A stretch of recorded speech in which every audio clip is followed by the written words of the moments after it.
ಯಲಗೂರು ಹನುಮನಿರುವ ಪುಣ್ಯಕ್ಷೇತ್ರ. ಈ ಕ್ಷೇತ್ರ ಬಿಜಾಪುರ ಜಿಲ್ಲೆಯ ಆಲಮಟ್ಟಿ ಜಲಾಶಯ ಪ್ರದೇಶದಿಂದ 5 ಕಿಲೋಮೀಟರ್ ಅಂತರದಲ್ಲಿದೆ. ಗ್ರಾಮವನ್ನು ಪ್ರವೇಶಿಸುತ್ತಿದ್ದಂತೆ 3 ಹಂತದ ರಾಜಗೋಪುರ ನಮ್ಮನ್ನು ಸ್ವಾಗತಿಸುತ್ತದೆ. ಶ್ರೀರಾಮಚಂದ್ರನು ವನವಾಸದ ಸಮಯದಲ್ಲಿ ದಕ್ಷಿಣ ಭಾರತದಲ್ಲಿ ಸಂಚರಿಸುವಾಗ ಹನುಮ ಲಕ್ಷ್ಮಣರ ಜೊತೆ ಏಳೂರು ಪ್ರದೇಶವನ್ನು ಪ್ರವೇಶಿಸುತ್ತಾರೆ. ಏಳೂರು ಅಂದರೆ 7 ಊರುಗಳ ಗ್ರಾಮ. ನಾಗಚಂಪಿಕಾ, ಚಂದ್ರಗಿರಿ, ಅಳಲದಿನಿ, ಕಾಶಿನಕುಂಟೆ, ಬೂದಿಹಾಳ, ಮಸೂತಿ. ಶ್ರೀರಾಮಚಂದ್ರನು ತನ್ನ ಭಕ್ತ ಹನುಮನಿಗೆ ಈ ಪ್ರದೇಶದಲ್ಲಿ ನೆಲೆ ನಿಂತು ಏಳೂರನ್ನು ರಕ್ಷಿಸುವಂತೆ ಆದೇಶಿಸುತ್ತಾನೆ. ವಿಶೇಷವೆಂದರೆ ಈ 7 ಊರುಗಳಿಗೆ ಒಂದೇ ಹನುಮನ ವಿಗ್ರಹವಿದೆ.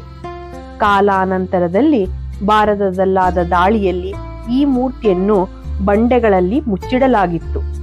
ಒಂದು ದಿನ ಅರ್ಚಕರ ಸ್ವಪ್ನದಲ್ಲಿ ಶ್ರೀ ಹನುಮನೇ ನನ್ನನ್ನು ಬಂಡೆಗಳಿಂದ ಬೇರ್ಪಡಿಸಿ ಯಲಗೂರಿನಲ್ಲಿ ಪ್ರತಿಷ್ಠಾಪಿಸುವಂತೆ ಆಗ್ರಹಿಸುತ್ತಾನೆ.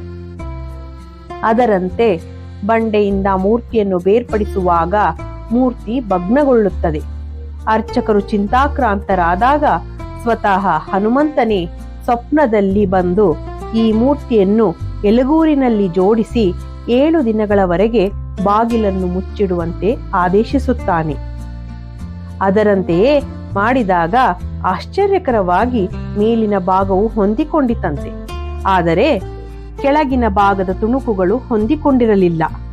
ಆಗ ಅರ್ಚಕರು ಪ್ರತಿದಿನ ಪಾವನ ಕೃಷ್ಣೆಯ ನೀರನ್ನು ತಂದು ಅಭಿಷೇಕ ಮಾಡಿದರಂತೆ. ಆಗ ವಿಗ್ರಹ ಹೊಂದಿಕೊಂಡಿತಂತೆ. ಈಗಲೂ ಕೆಳಭಾಗದಲ್ಲಿ ಸ್ವಲ್ಪ ಹೊಂದಾಣಿಕೆಯಾಗದ ಭಾಗವನ್ನು ಕಾಣಬಹುದು. ಮರಾಠರ ಆಳ್ವಿಕೆಯಲ್ಲಿ ಶ್ರೀ ಬಾಜಿರಾವ್ ಅವರು 480 ಎಕರೆ ಭೂಮಿಯನ್ನು ಶ್ರೀ ಯಲಗೂರೇಶನ ದೈನಂದಿನ ಪೂಜಾ ಕಾರ್ಯಗಳನ್ನು ಸರಿಯಾಗಿ ನಿರ್ವಹಿಸಲು ದಾನ ಮಾಡಿದ್ದರು. ಹನುಮನ ವಿಗ್ರಹ ಸುಮಾರು 7 ಅಡಿ ಎತ್ತರವಿದ್ದು ಹೊಳೆಯುವ ಕಣ್ಣು, ಭುಜಗಳನ್ನು ಸ್ಪರ್ಶಿಸುವ ಬೃಹತ್ ಕುಂಡಲ, ಬಲಗೈಯಲ್ಲಿ ಕೇಯೂರ ಕಂಕಣವನ್ನು ಧರಿಸಿ ಭಕ್ತರಿಗೆ ಅಭಯ ಮುದ್ರೆಯೊಂದಿಗೆ ಆಶೀರ್ವಾದ ನೀಡುತ್ತಾನೆ. ಎಡತೊಡೆಯ ಉದ್ದಕ್ಕೂ ಸೌಗಂಧಿಕಾ ಹೂವಿನ ಕಾಂಡವನ್ನು ಹಿಡಿದಿದ್ದಾನೆ.